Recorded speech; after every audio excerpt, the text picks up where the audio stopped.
अस्सलाम वालेकुम viewers, welcome to my YouTube channel. हम डिस्कस कर रहे थे पीपीएससी मैथ्स लेक्चरशिप के पेपर 2020 को। 35 क्वेश्चन हमने इससे पहले कर लिए हैं। आज हम देखेंगे question number 36। The order of the convergence of Newton Raphson method is called. Newton Raphson method आप लोगों ने पढ़ा हुआ है कैलकुलस के अंदर। क्या होता है, xn plus 1 is equal to xn plus f of xn over f prime of xn। ठीक है, f prime मीन डेरिवेटिव। तो ये आपके पास न्यूटन रॉफ्सन मेथड है।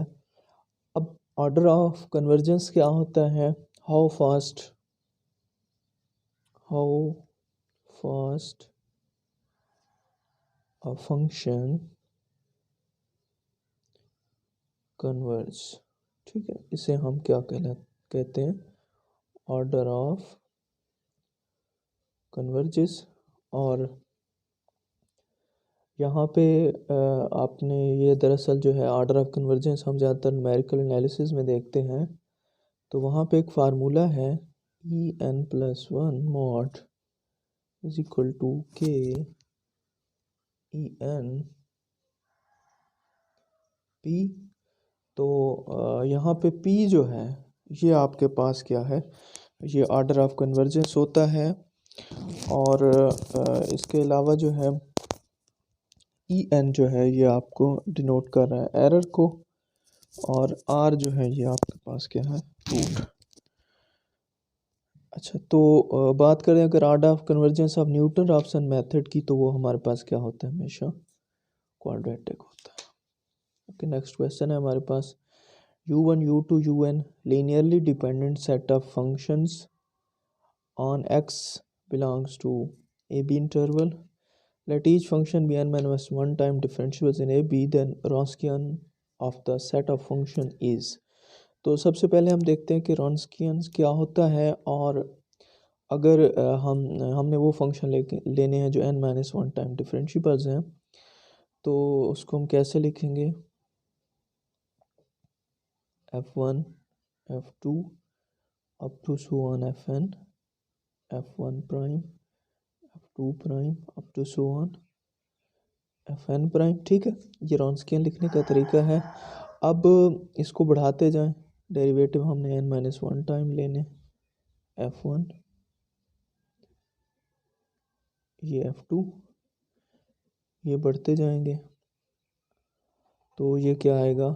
F N n-1 times. ये आपके पास क्या है? रॉन्स्कियन फंक्शन है। अब अगर ये आ जाए ज़ीरो के इक्वल, तो फिर हमारे पास क्या होता है? Linearly dependent. क्या होता है? Linearly dependent. अब क्वेश्चन में हमें बता दिया गया है कि ये लीनियरली डिपेंडेंट है, तो इसका मतलब है फिर इसका रॉन्स्कियन जो है वो क्या होगा? ज़ीरो होगा। करेक्ट आंसर हमारे पास क्या आ गया? ज़ीरो आ गया। ओके, नेक्स्ट क्वेश्चन है square matrix with real entries is orthogonal, normal, both, none. ठीक है, स्क्वायर मैट्रिक्स का आपको पता है कि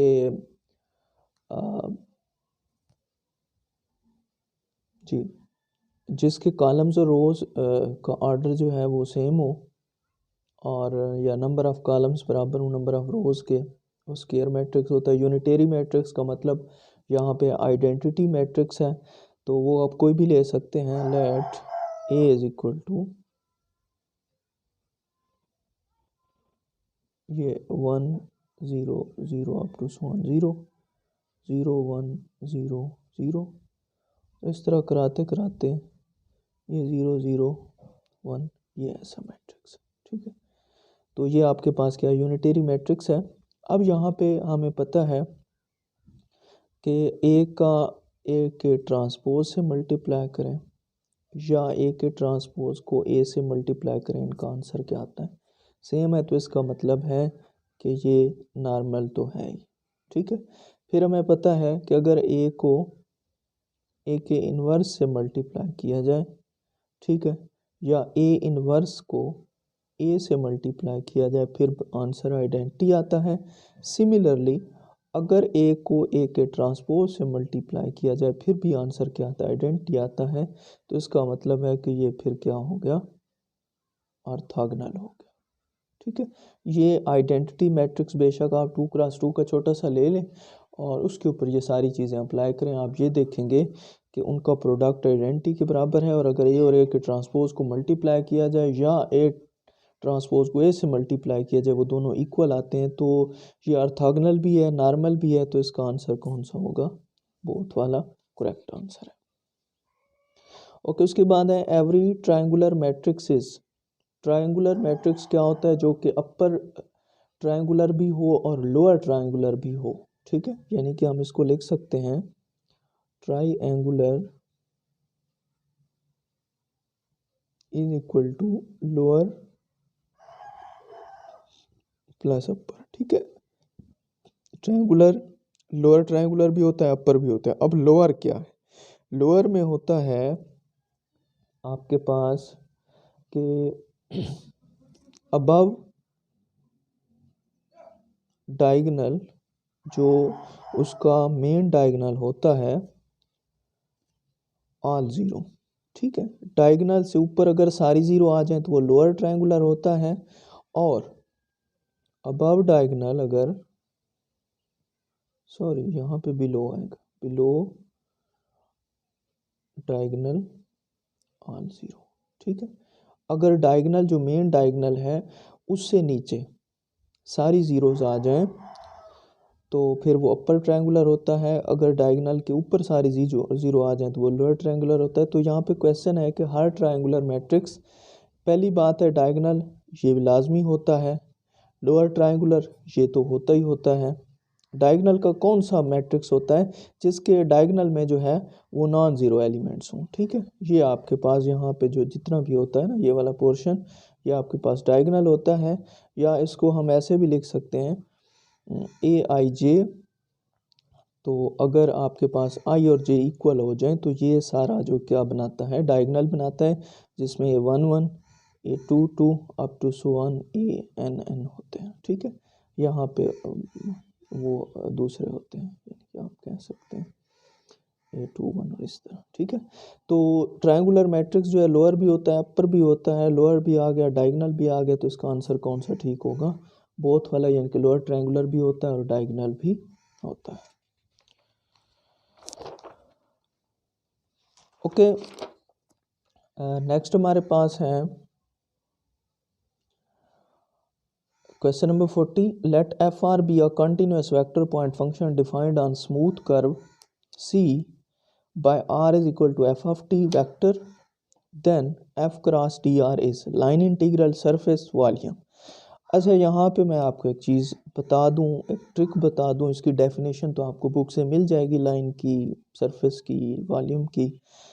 अगर आपके पास इंटीग्रल में डी आर है, ठीक है, तो ये हमेशा इसके साथ कोई भी हो, ए डॉट डी आर हो, एफ डॉट डी आर हो, एफ क्रॉस डी आर हो, जो भी डी आर हो, ये हमेशा क्या होगा, लाइन इंटीग्रल होगा। ठीक है, अगर इंटीग्रल के साथ डी एस आ जाए इसका मतलब है कि ये फिर क्या है, आपके पास सरफेस इंटीग्रल है। ठीक है, और अगर इंटीग्रल के साथ डी वी आ जाए तो इसका मतलब है कि ये हमेशा क्या होगा, वॉल्यूम इंटीग्रल होगा। तो ये बड़ी पहचान है, आप फ़ौरन ही देखते ही उसको पहचान सकते हैं कि ये कौन सा इंटीग्रल है। टी आर है तो लाइन होगा, डी एस है तो सरफेस होगा, डी वी है तो वॉल्यूम होगा। तो अब आप देख लें एफ क्रॉस डी आर है तो ये हमारे पास कौन सा है, लाइन इंटीग्रल है। Okay, which of the following is not analytic method to solve PD. Analytic method कौन कौन से हैं, change of variable, superposition principle, finite element method, integral transform. तो यहाँ पे पहला, दूसरा और चौथा, change of variable, superposition principle, integral transform, ये तीनों एनालिटिक हैं। जो फाइनाइट एलिमेंट मेथड है ना, ये न्यूमेरिक मेथड है। Finite element method is numeric method, ये आपके पास क्या न्यूमेरिक मेथड है, ये एनालिटिक नहीं है, तो आपका आंसर ये होगा। उसने भी यही पूछा था कि जो एनालिटिक नहीं है तो वो कौन सा है, finite element method. Okay, next, F of X is equal to 1/x is not uniform continuous, continuous on 0 1 both hand be differentiable. तो पहली बात है यूनिफॉर्म कंटिन्यूस क्या होता है और कंटिन्यूस क्या होता है। कंटिन्यूटी हम चेक करते हैं किसी एक पॉइंट पे, ठीक है, तो वो हम चेक कर लेते हैं कि इस पॉइंट पे ये कंटिन्यूस है या नहीं है। जबकि यूनिफॉर्म कंटिन्यूस जो है वो हम देखते हैं कि क्या वो पूरे सेट के ऊपर कंटिन्यूस है या नहीं है। तो पहले अगर बात करें F of X is equal to 1/x, तो ये इज़ नॉट यूनिफॉर्म कंटिन्यूस, ये यूनिफॉर्म कंटिन्यूस नहीं है, ठीक है। कंटिन्यूस हो सकता है 0 1 के ऊपर, ठीक है, क्योंकि 0 इसमें शामिल नहीं है। तो जब ये नॉट का लफ्ज़ है इसका मतलब है कि ये चीज़ नहीं है, क्या नहीं है, यूनिफॉर्म कंटिन्यूस नहीं है। कंटिन्यूस भी हो सकती है, बोथ एंड भी हो नहीं सकता। और फिर उसने बोला कि डिफरेंशिएबल है, तो वो तो साफ ज़ाहिर कंटिन्यूटी होगी, तो डिफरेंशिएबिलिटी फिर हम देखेंगे। तो इसका जो बेस्ट आंसर है वो कौन सा है, यूनिफॉर्म कंटिन्यूस, यानी कि F of X is equal to 1/x is not uniform continuous, क्योंकि it is not defined at X is equal to 0 पे ये डिफाइन नहीं है, तो ये यूनिफॉर्म कंटिन्यूस कभी हो ही नहीं सकता। 43 है हमारे पास, सब group ji, sorry, suppose G be a group and H be a normal subgroup of G, then if AH is not equal to BH, then देखें अगर आपके पास G ग्रुप है और H उसका नॉर्मल सब ग्रुप है, तो उसके लेफ़्ट और राइट को सेट अगर बराबर नहीं है, ठीक है, ये सॉरी लेफ़्ट को सेट्स बराबर नहीं है, तो उसका बेस्ट आंसर जो है वो क्या है कि उसके राइट को सेट भी बराबर नहीं होंगे, ठीक है। ये पहला तो ऐसे ही गलत है, यहाँ पे नॉट इक्वल है, यहाँ पे इक्वल लिख दिया है, ठीक है। दूसरी बात कि ये फिर अगर लेफ़्ट को सेट इक्वल नहीं है तो राइट इक्वल नहीं हो सकते, तो इसका यही आंसर है कि ये इसके बल्कि ये आपके पास थ्योरम भी है, इसको देख लीजिएगा।